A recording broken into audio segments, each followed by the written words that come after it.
Arun sir किती वेळेस बोलायचं, शरद उडगे सर जीपीएफ साठी किती वेळेस भेटायचं, आमचे पैसे आम्हाला मिळाला एखादी महिना, मग तिच्यापेक्षा सोसायटीत ठेवल्यावर लगेच चेक मिळते की दुसऱ्या दिवशी जेव्हा आपल्याला पाहिजे तेव्हा.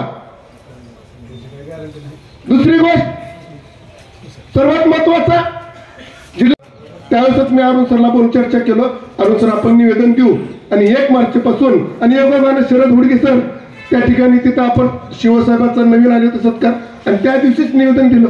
23 फेब्रुवारीला निवेदन दिलंय, आज 17 मार्च आहे, तरी पण याच्यावर काहीच निर्णय नाही. युरालेत मॅडम देऊ का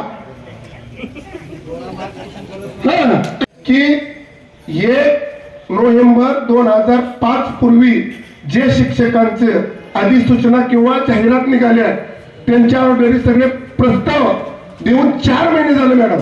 मी आपल्याला तुमचं निवेदन सुद्धा ते दिलं होतं.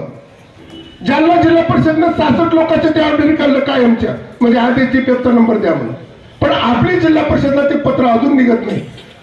मी आदरणीय खिचडी सर सुद्धा ते तुम्हाला येऊन भेटले होते, सर्व लोक ते बुरके सर घेते, आम्ही सुद्धा मी अरुण सर येऊन तुम्हाला निवेदन दिलं होतं, ते सुद्धा काम राहिलेले. मॅडम जेवढं शक्य होत आहे तुम्ही आम्हाला शाळेच्या प्रगती संस्थेबद्दल भरपूर सांगा, आम्ही पळू, पण आमचे जे आर्थिक बाबतचे प्रश्न आहेत ते तुम्ही सोडवावे ही विनंती करतो.